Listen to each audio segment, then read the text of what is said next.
Yes, you're welcome. This is mathematics, and today we are going to do a question that came in UNEB 2025. This is a UNEB that was done by the senior four candidates. And for this case, I'm going to focus on one item, and this item is item 4. Item 4, it's about statistics, or this is data collection and display. Data collection and display, they mainly concentrate on central tendency, how to calculate the mean, the mode, and the median. But for this particular question this time, they brought it in a different way. Instead of asking the students to draw the histogram, the students were asked to extract data from the histogram. The graph is already drawn. They were required to extract the information from this graph and analyze it, and therefore answer the task that is asked in the question. So this may make this question that would have been a simple one to become tricky and difficult to a student.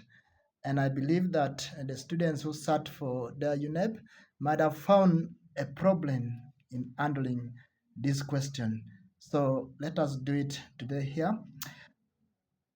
Come with me. Let us go through the question as it reads. A certain school employed a new teacher of mathematics to help the senior four learners to improve on their performance. Before the new teacher was employed, the analysis showed that the learners' mean score was 54%, and 38% of the learners scored below the pass mark of 55%. The new teacher has taught for a full term. The learners have been given an exam whose results were shown in graph 1. And this is the graph 1. Graph 1 showing numbers of learners and their scores in mathematics. So if we are to see the graph, on the vertical axis, we have here number of learners into bracket frequency, and on the horizontal axis, we are seeing learners' scores into bracket class boundaries. Now, let us see the task that the learners are supposed to do. This is the thing. Now, the school needs help to analyze the results of the learners' performance shown on graph 1 and establish whether there is an improvement in the learner's performance basing on 1. The mean score of the results on graph 1 in comparison to the previous mean score, and Roman number 2, the percentage of learners below the school pass mark of 55%. Provide the school with the help they need. So if you are a learner who faced this exam, or if you are someone who may want to try how to answer this question in particular, therefore you need to know one thing, that they're asking you to use this data, the information that has been presented on the graph, and this graph is a histogram. You are supposed to use this data so that you can get the mean, okay, the mean score that they're asking from this data. After getting the mean score, you are going to make a comparison with the mean score that was here in the scenario, in the question.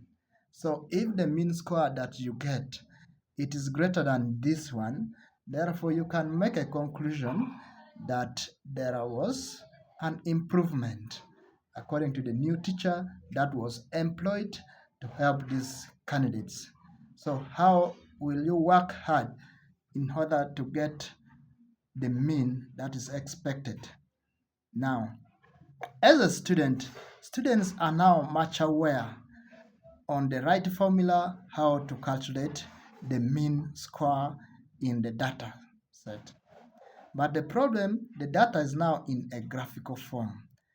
A student who has seen this should realize that you have to extract this data from the graph and make a frequency distribution table. That's now where the challenge will come for a student.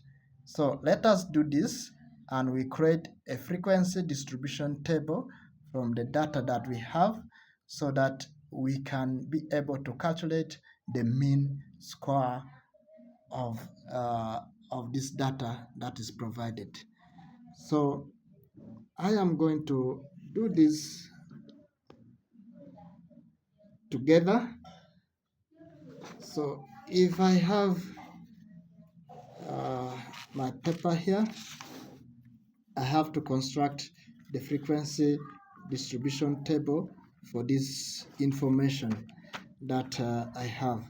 First of all, let me draw my table here.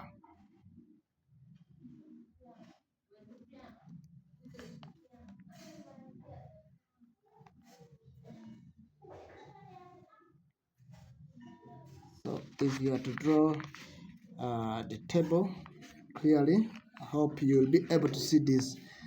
You will create classes that have to be there. Then you need to get the frequency. Its column will be also there. After the frequency, you will get what we call the mid values. The mid values x. So after getting the mid values, then you will calculate, you'll multiply f times x, and you also find the values there.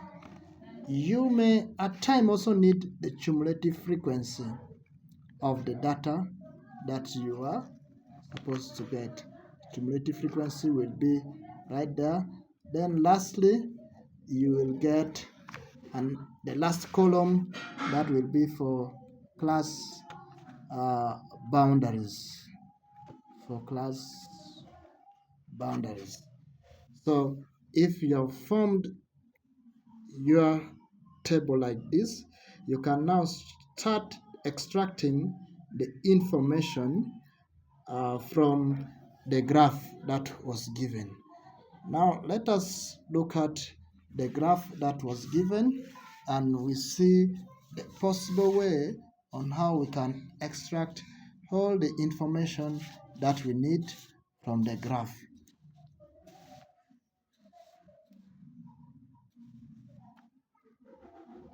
Okay, now I have down the graph here, there's what is called learner scores into bracket the class boundaries, and I have my column for the class boundaries.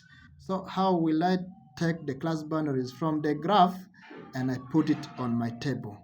So if you are to see the class boundaries, I've started from 14.5 and it is ending at 94.5. So the first class boundary here is going to be 14.5 to 24.5. So that will be your first class boundary that you can write in the table. Now, what will be the second class boundary? The second class boundary is now going to be from 24.5 to 34.5. If now you see the trend of the class boundary being written that way, you can just now get the class interval, and you know the class boundary can be generated from the class interval. What will be the class interval for this data? If I'm to pick one of these, then I will have 24.5 minus 14.5, and you can easily see, so this is the class interval, 24.5 minus 14.5. So that should, let me calculate the class interval. So the class interval here is 10. So if the class interval is 10, you can generate all the class boundaries, but should be within the limit of the graph. The last one is 94.5. So our class boundaries for the next class is going to be 34.5 to 44.5. You just keep on adding 10, the class interval, 44.5 to 54.5. Then the next is 54.5 to 64.5. The next will be 64.5 to 74.5. The next will be 74.5 to 84.5. Then lastly will be 84.5 to 94.5. So this is the last class boundary, and from the graph it is the last class boundary there. So we have managed to extract the class boundaries and put it in the frequency distribution table. This table is called the frequency distribution table. So we want to generate the frequency distribution table from the graphical presentation of the data. Now, what can I again pick from the graph? If you see the graph, we have the vertical axis. There's a vertical axis there showing the number of learners into bracket frequencies. So if you check the number of learners, that will give us in the table the column for the frequencies. So we have there the column for the frequency here in our frequency distribution table. Let us begin from the first graph here, from the first bar in the graph. Check the scale very well for the vertical axis. At the interval of 10, 10, 10, 10, it is increasing for 10 smaller units on the graph. So on the class boundary of 14.5 to 24.5, we have the frequency of, you can come and read from your graph here. So that frequency, if here is 10, here is 20, here, exactly here, it's going to be 15. So you go to the frequency distribution table and you write there for the first class it is 15. Okay, for the first class it is 15. My paper is not having the lines, but you should have the lines running there for each class boundary. That will show you very clearly that the frequency for each class boundary is given there in the graph.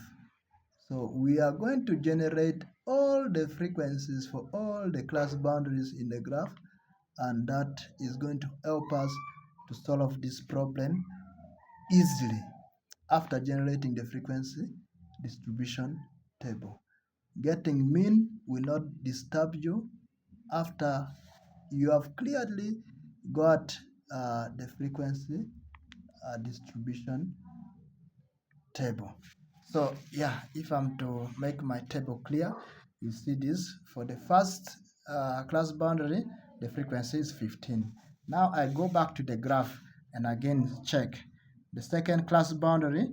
is 24.5 to 34.5. And what is the frequency there? The frequency there is 30. You come back to the table and also you write that frequency 30. You do that for all the class boundaries and you'll be able to find out all the frequencies according to that. The next one is 10 from the graph, and the next one there is 45. The next one you're going to have 90. If you are to check, it is 90. It is the tallest bar there. You continue and you find the next frequency is also 50. You write 50 for the next frequency, and after 50 you can check from the graph. We have the frequency of 30. Then lastly, the smallest here on the graph, it is having a frequency of 5. So you can write the frequency of 5 here. Okay. So after reaching there, don't forget you can find the total of all the frequency. This total will give you the number of all the students in that class, in that candidate class. So this is the summation of the frequency. You add this 15 plus 30 plus 10 plus 45 all up to 5, and you'll find the total. So what is the total here? If you are to add this, you can get 275. So that is the total. Now from the graph we have got the class boundaries, we have got the frequencies.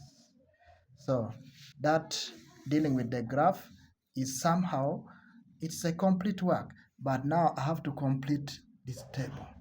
These two information that I've extracted from the graph, the class boundaries and the frequencies, can help me to get all the missing columns in my frequency distribution table. How am I going to get? Let me begin with the mid values x. The mid values, I can get it from the class boundaries.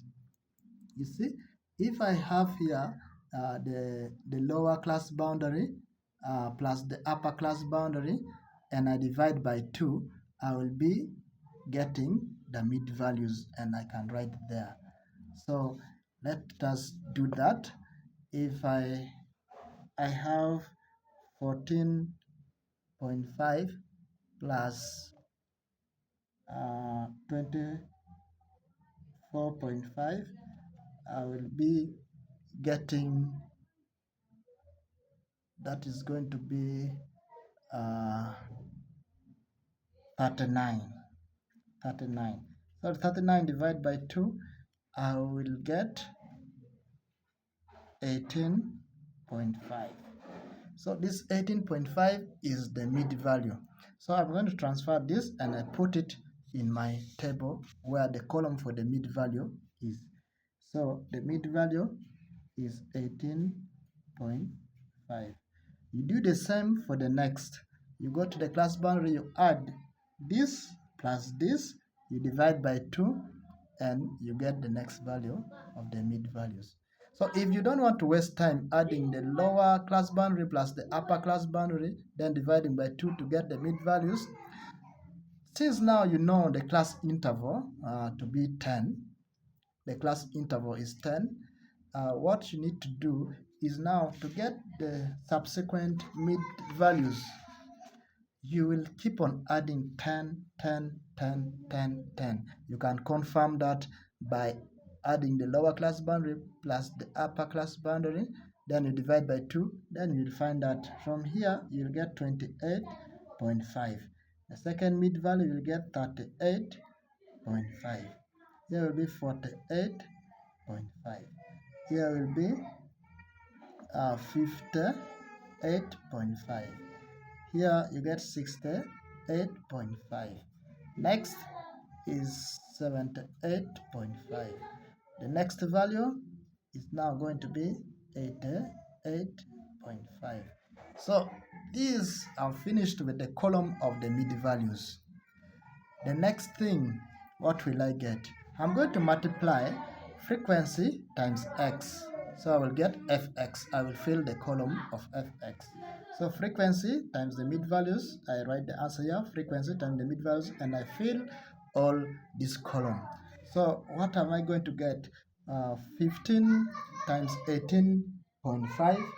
15 times 18.5 is 277. 200 and yes, 277.5.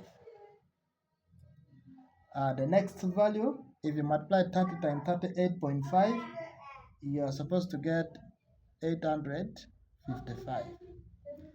The next, if you multiply 10 times 38.5, you're going to get 385.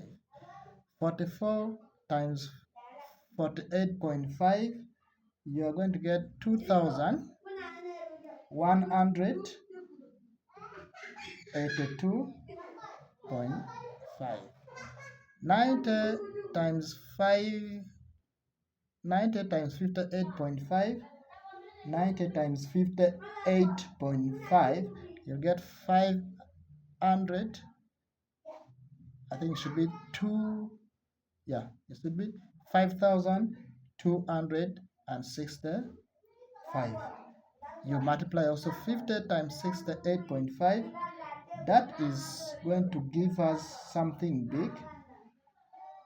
Yes, it is also 3,000.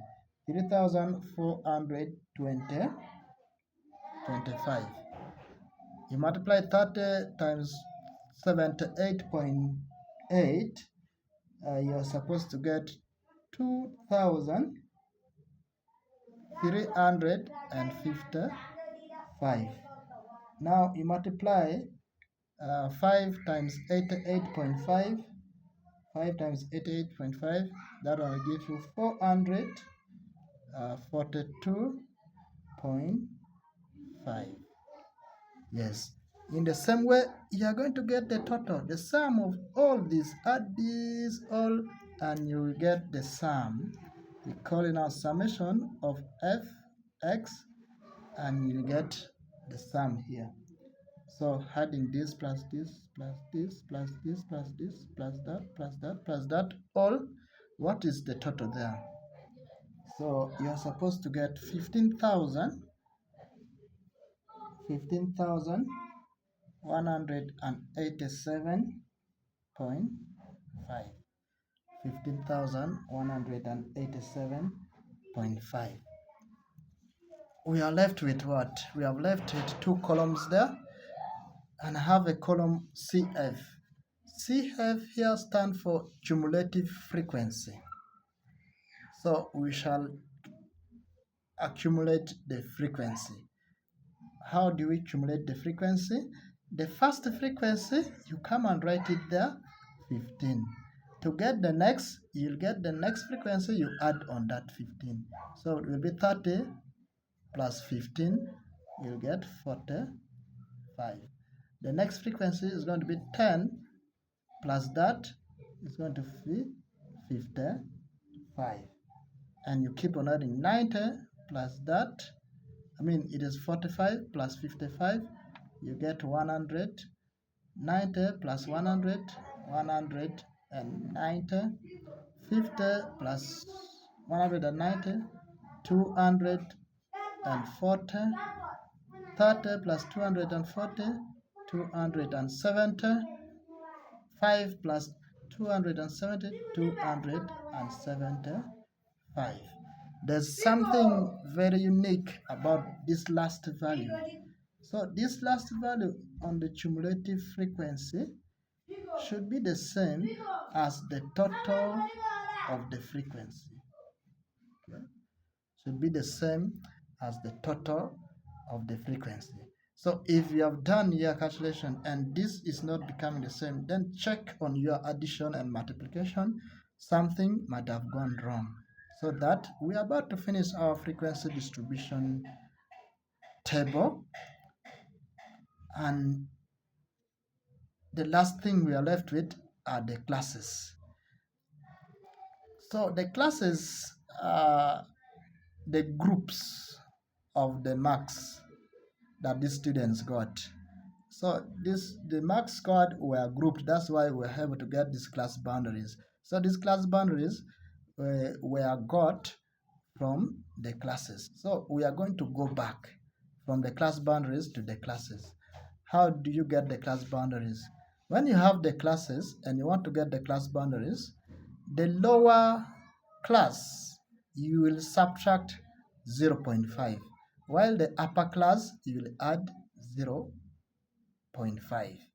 Now, assuming to get 14.5, 0.5 was subtracted from some value to get 14.5. So what would that be? So that means now on the lower class here, I am going to add 0.5. I'm going to add 0.5 on the lower class here, and I'm going to have 15. And the upper class, I'm going to subtract 0.5,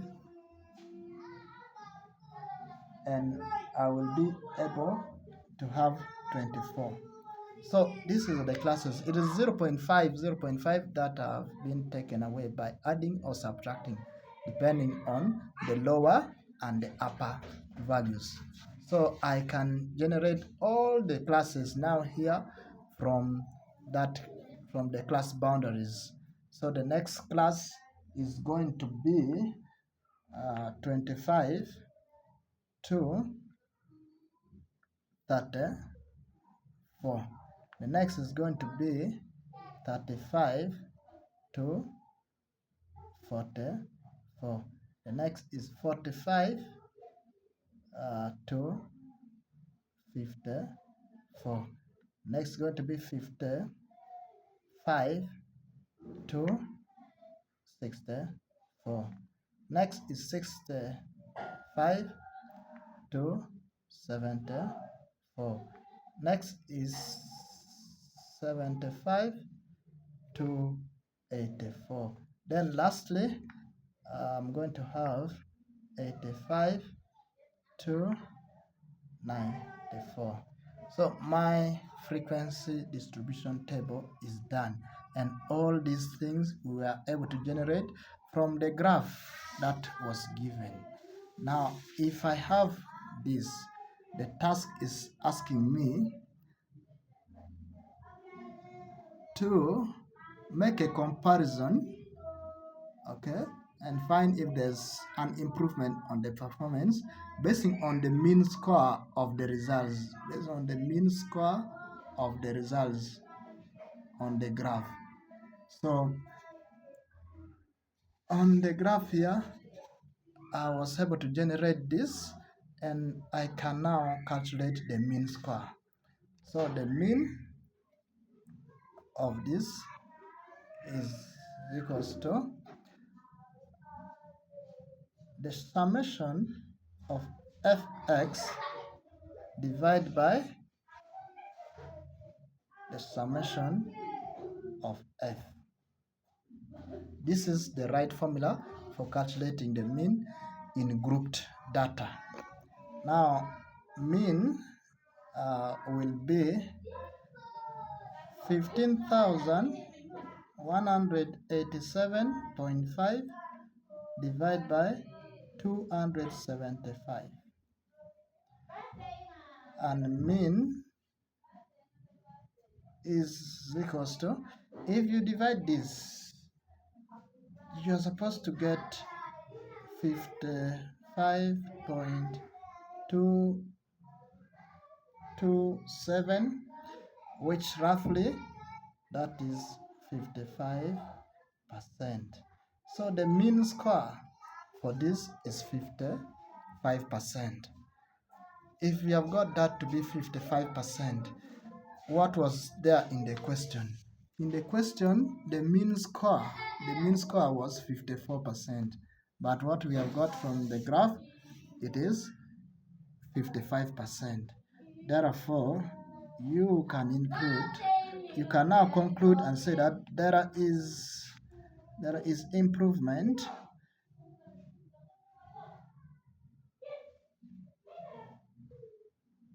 in the performance.